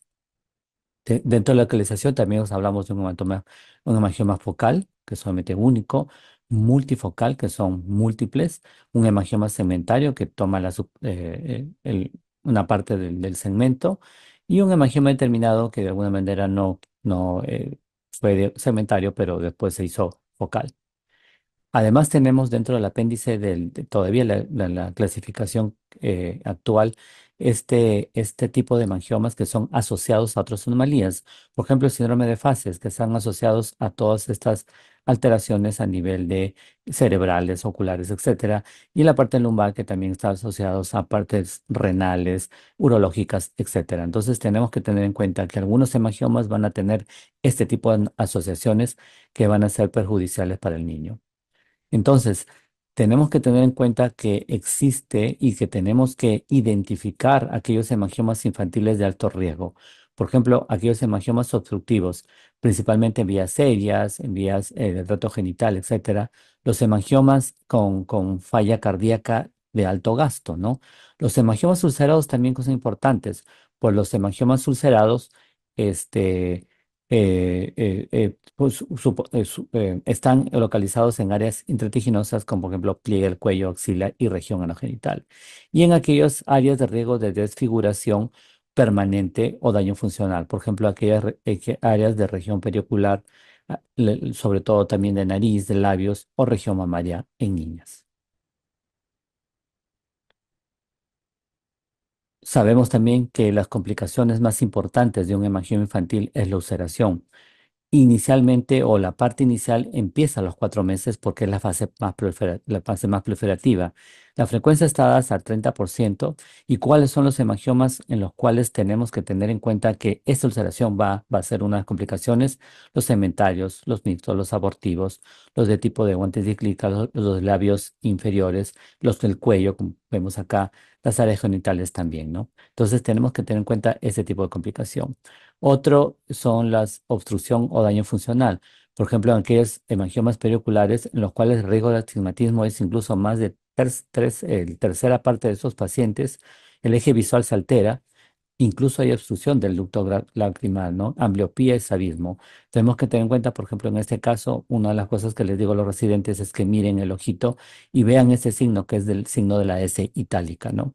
El área de valva también produce obstrucción de la vía aérea que puede incluso ocasionar estridor, tos perruna, sin disfonía, y eso nos puede indicar que existen hemangiomas a nivel laringio, ¿no? Los hemangiomas periorales, aquí tenemos una alteración, hipoplasia de tipo enamel, o retardo de lentición o alteración incluso de la lactancia, ¿no? Otras complicaciones importantes es el hipotiroidismo, pero que no se dan en todos los hemangiomas, principalmente en angiomas segmentarios o multifocales o incluso en los hemangiomas hepáticos, que muchas veces no tenemos, digamos, indicios a nivel de piel, pero sí tenemos a nivel hepático. Y es por una expresión de esta enzima y que pues obviamente va a haber un hipotiroidismo de consumo. Importante también saber que los hemangiomas infantiles nos pueden dar secuelas cosméticas. ¿Cuáles son aquellos que nos van a decir nosotros que, un riesgo, ¿no? Los hemangiomas mixtos, los hemangiomas abruptos, superficie empedrada, que vamos a ver ahora, los centros faciales, ¿no? Como en este caso, que vemos acá lesiones a nivel nasal, los torácicos en el área mamaria y obviamente aquellos hemangiomas que son referidos tardíamente, ¿no? Esos son se ha hecho un estudio donde se ha visto que, por ejemplo, aquellos hemangiomas infantiles no tratados en su debida anticipación pueden tener un riesgo de secuela de un 70%. ¿Cuáles son los mayores riesgos? Son telangiectasias, como en este caso, tejido fibrodiposo, la piel redundante, ¿no? La cicatrización, como en este caso. Entonces, todos esos nos van a dejar estas secuelas, ¿no? Este estudio es bastante importante, ya digamos de un tiempito atrás, pero que es importante lo que nosotros vemos en Perú, bastante eso que es hemangiomas que son de bordes abruptos o de superficie empedrada. En este estudio de 184 pacientes dejaron telangiectasias en su mayoría, tejido fibroso también y anetoderma, ¿no? Y la secuela que dejó el borde, los de borde bruto, que son estos, ¿no? Aquí le he puesto es un borde bruto o tipo abismo, por así decirlo, y la superficie empedrada, que este es un incluso 62, casi 73%, ¿no?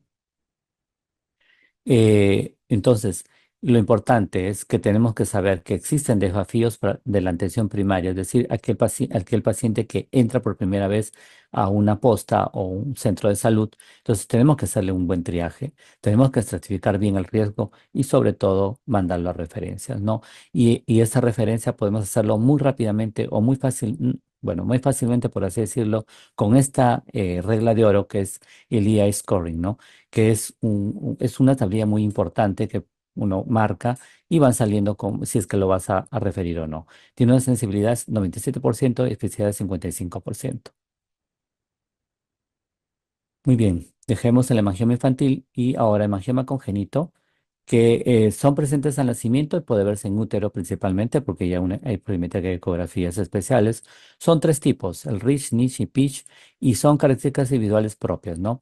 Usualmente son glóbulos nativos y ya están asociados a estos genes, ¿no?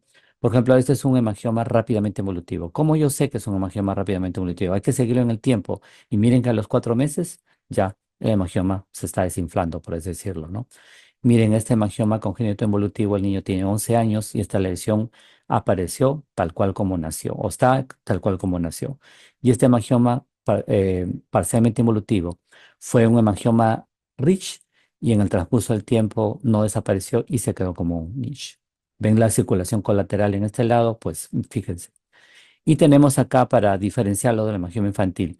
Fíjense, los hemangiomas, el niche, bueno, van aumentando de tamaño hasta que van disminuyendo, perdón, van aumentando in útero y de pronto van quedándose en el tiempo, ¿no? Y los PIS van disminuyendo, pero de alguna manera se quedan en el transcurso del tiempo y los RIS pues van disminuyendo completamente hasta después de un año, ¿no?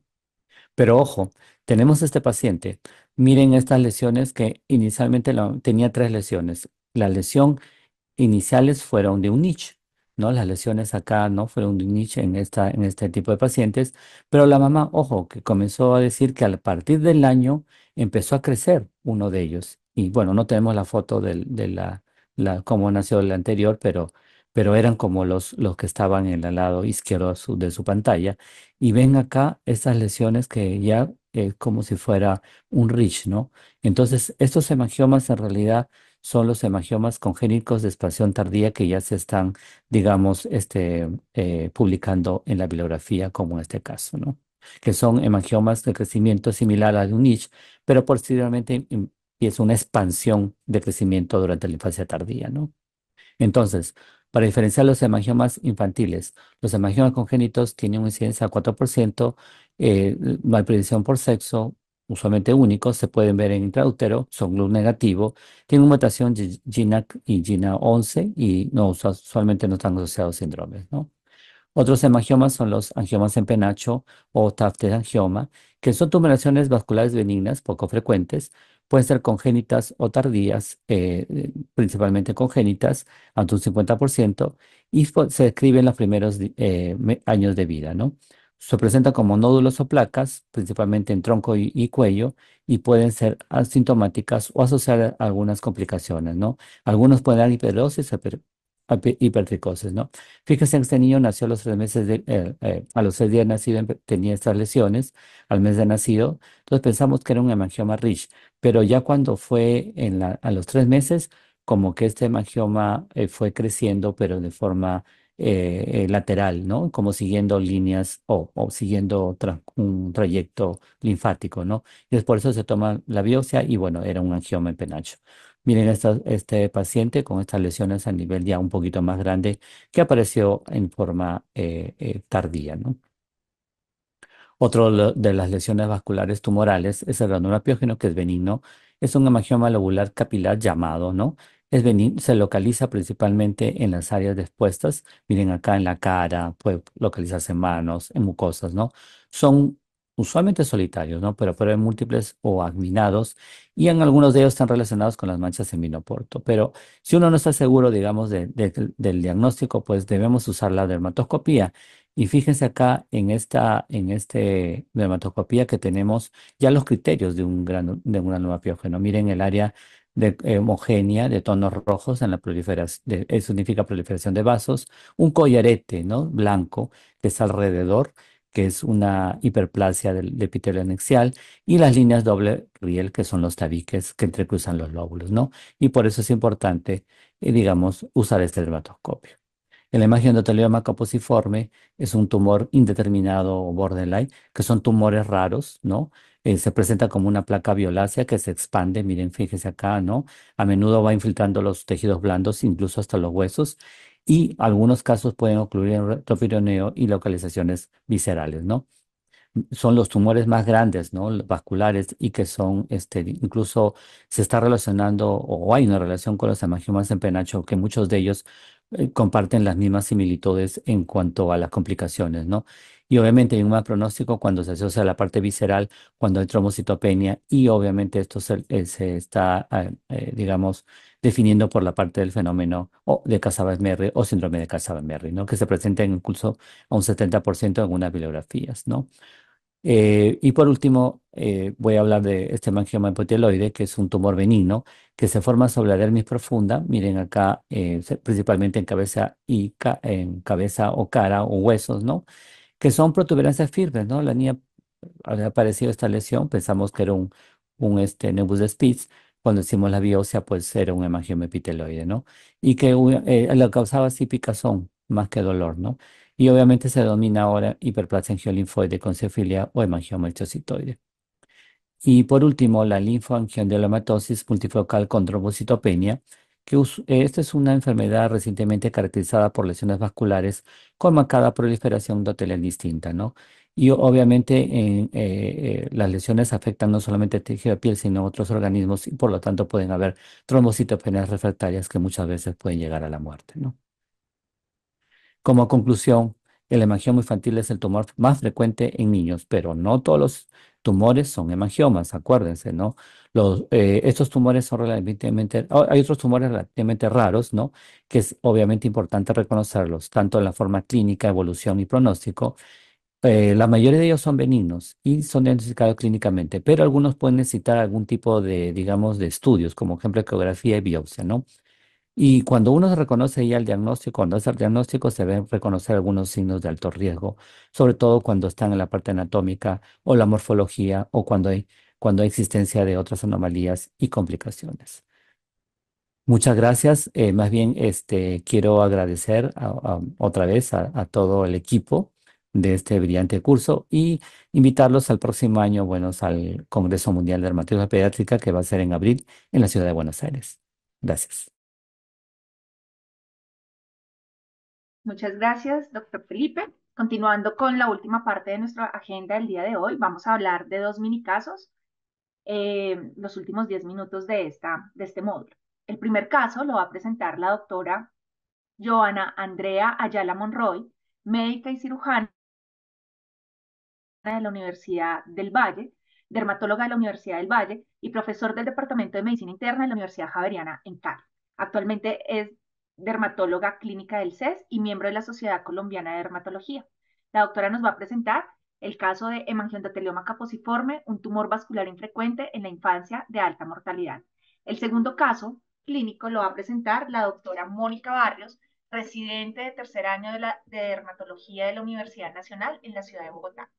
La doctora va a hablarnos de una lesión tumoral en cuero cabelludo, un reto diagnóstico. Entonces, bienvenida, doctora Joana, con su primer mini caso. Buenas noches, muchísimas gracias. Voy a compartir la pantalla. Eh, Perdón un momento.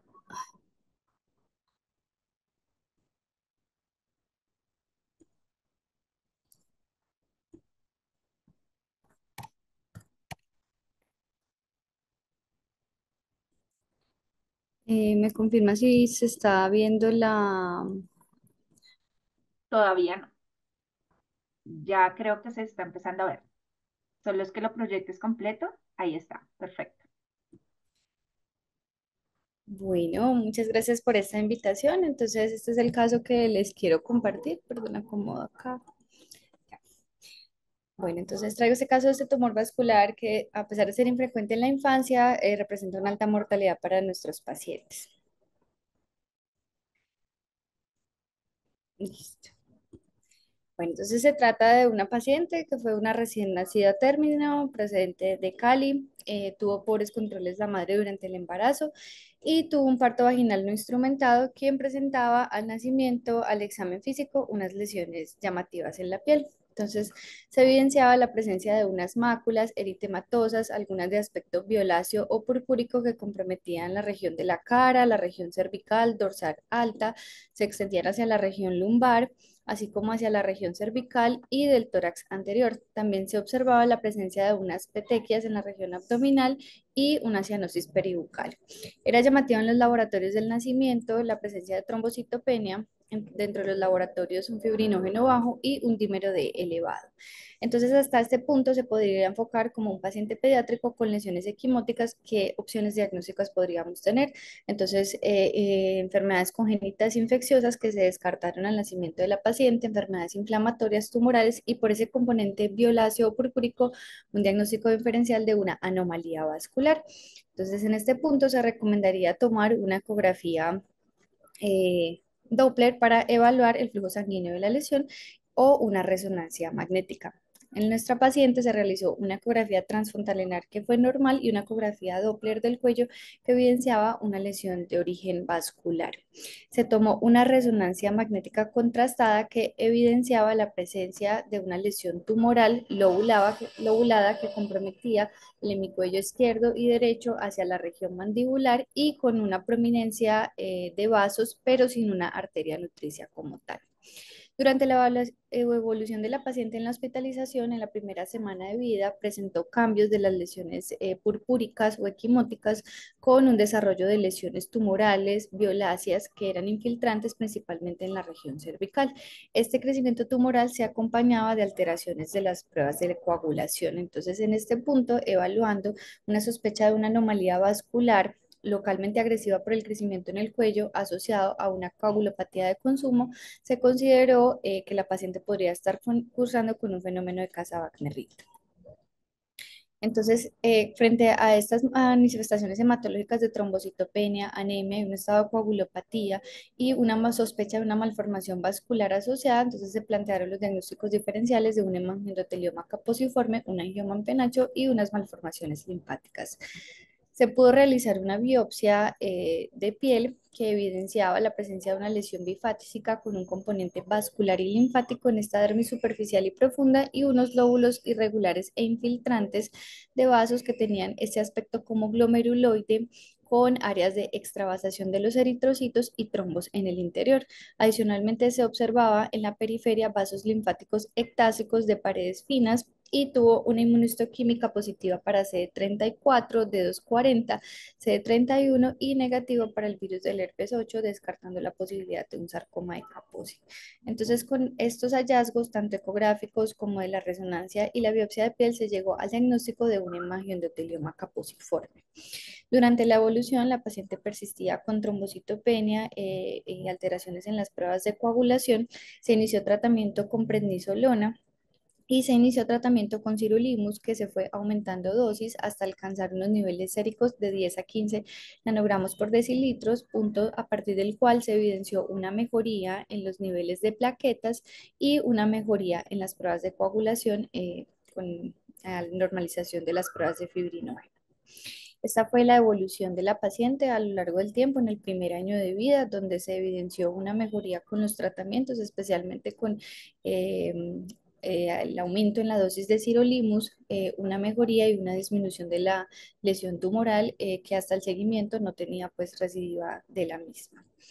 Entonces, este caso lo traigo para que recordemos el hemangioendotelioma caposiforme, que como nos comentaban ahorita, hace parte de las anomalías vasculares en la clasificación de la ISBA, hace parte de los tumores vasculares que son localmente agresivos o borderline. Se presenta principalmente en la infancia, principalmente en el primer año de vida, y el 50% de las lesiones van a ser visibles al nacimiento, principalmente con un el ligero predominio masculino.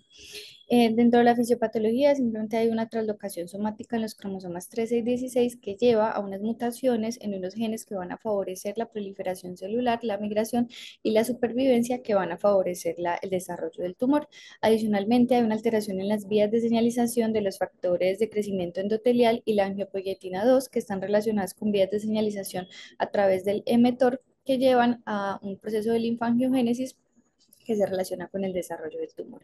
Entonces vamos a ver unas máculas, placas, nódulos purpúricos de aspecto vascular que van a ser localmente infiltrantes y que pueden desarrollar nódulos firmes y dolorosos. Característicamente tienen un crecimiento rápido y progresivo y se presenta principalmente en las extremidades, en el tronco y en la región inguinal y menos frecuente en la región cervicofacial como fue el caso de nuestra paciente. Estos son algunos ejemplos de las manifestaciones que se pueden tener, estas máculas, placas, infiltrantes de aspecto violáceo que pueden adquirir pues un crecimiento pues tumoral.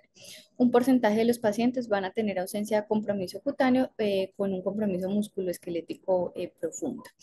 En cuanto al fenómeno Casabacc-Merrick que se asocia, se trata de una proliferación patológica endotelial y vascular y linfática que lleva, en el caso del tumor, a un secuestro y a una activación plaquetaria con un consumo dentro de las plaquetas dentro de la estructura vascular tumoral.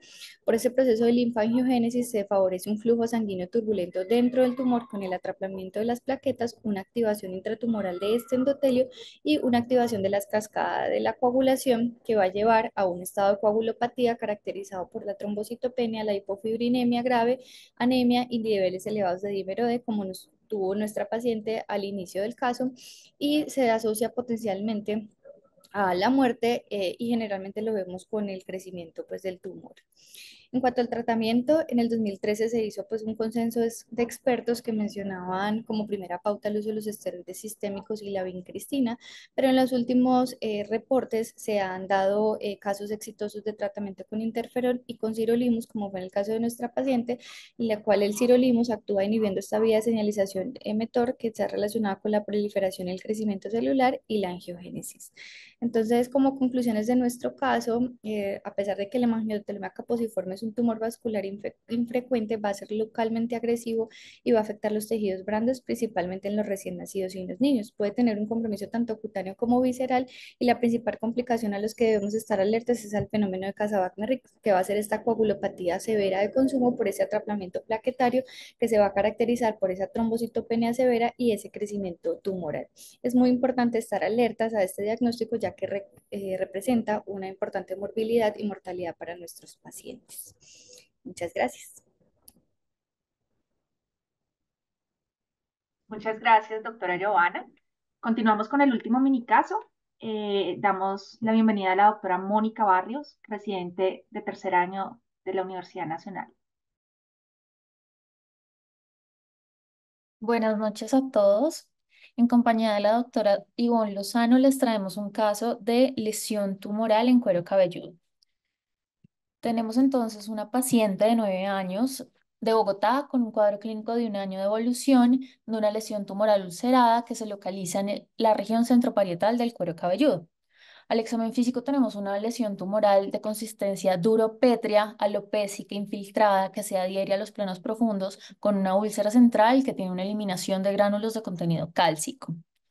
Adicionalmente, a esta paciente se le hizo una radiografía simple que muestra una lesión tumoral radioopaca sin compromiso óseo ni infiltración de los tejidos adyacentes. También le hicimos una tomografía de tórax en la cual encontramos en la región interparietal un tumor que no es infiltrante del tejido óseo, que es hiperdenso y que tiene zonas con las mismas características del hueso adyacente. Entonces, tenemos unos diagnósticos de trabajo iniciales. Aquí tenemos el dermatofibrosarcoma, el rhabdomiosarcoma, otro fue el pilomatrixoma gigante y el fibroblastoma de células gigantes. En este punto decidimos hacerle una biopsia de piel a esta paciente.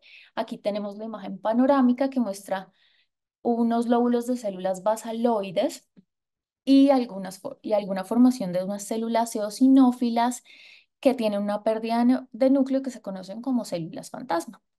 Cuando hacemos un acercamiento a mayor detalle, observamos las células fantasma y las calcificaciones sin atipia celular y sin mitosis, lo cual es bastante relevante en este caso.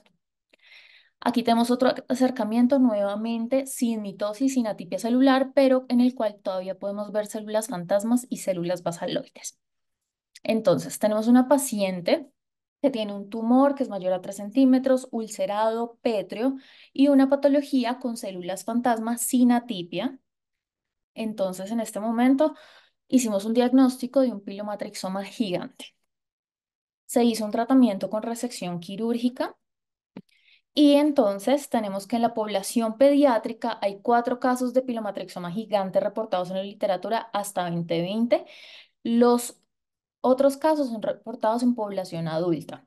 Tenemos que el pilomatrixoma es o epitelioma calcificado de Malver, es un tumor benigno que se deriva de las células de la matriz pilosa, específicamente de la vaina radicular externa del folículo piloso, y es uno de los más frecuentes en la edad pediátrica. Este tumor deriva de la parte más inferior del folículo piloso. Tenemos algunas características y el primero es que es un nódulo solitario de consistencia dura, en ocasiones presenta ulceración y hay unas características de variaciones de perforantes en las cuales hay eliminación transepidérmica de calcio y material calcificado. Vamos a tener que usualmente mide entre 0,5 y 3 centímetros, pero puede llegar a medir 15 centímetros. Cuando hablemos específicamente del pilomatrixoma gigante, tenemos que, dependiendo de la literatura del autor, vamos a tener que es un tumor que mide más de 3 a 5 centímetros, es común en niños y es común en mayores de 70 años. Tiene una expresión aumentada de BCL2, lo cual hace que se pierdan los mecanismos reguladores de la apoptosis.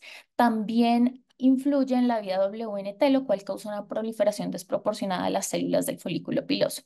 Son benignos, pero sin embargo, las características con las que aparecen nos sugieren malignidad y casi siempre se presentan con ulceración. Otras variantes que también pueden observarse, pero que no son comunes, son el ampollar, el anetodérmico, el infangiectásico y el perforante. Es importante tenerlos en cuenta porque estas lesiones pueden simular tumores malignos. Entonces, tenemos nuestro diagnóstico diferencial, tenemos los sarcomas, que obviamente tenemos que considerar, pero hay un tumor que es muy importante descartar y es el carcinoma pilomatricial. En la patología vamos a encontrar tanto células fantasma como los nódulos basaloides, pero adicionalmente vamos a tener atipia celular y mitosis. Y estos dos puntos son los diferenciadores entre el carcinoma pilomatricial y el pilomatrixoma. Vamos a tener que este tumor gigante no presenta remisión espontánea y la resección quirúrgica es nuestro único tratamiento. Tenemos una recurrencia del 3 al 4% de los casos después de la cirugía. Sin embargo, la resección quirúrgica es curativa.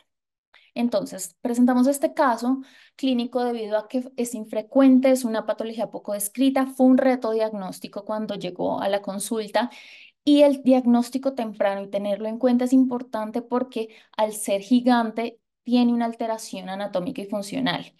Y por supuesto, la resección quirúrgica temprana nos va a evitar la deformidad del paciente, en especial porque es en áreas críticas, áreas anatómicas críticas. Entonces,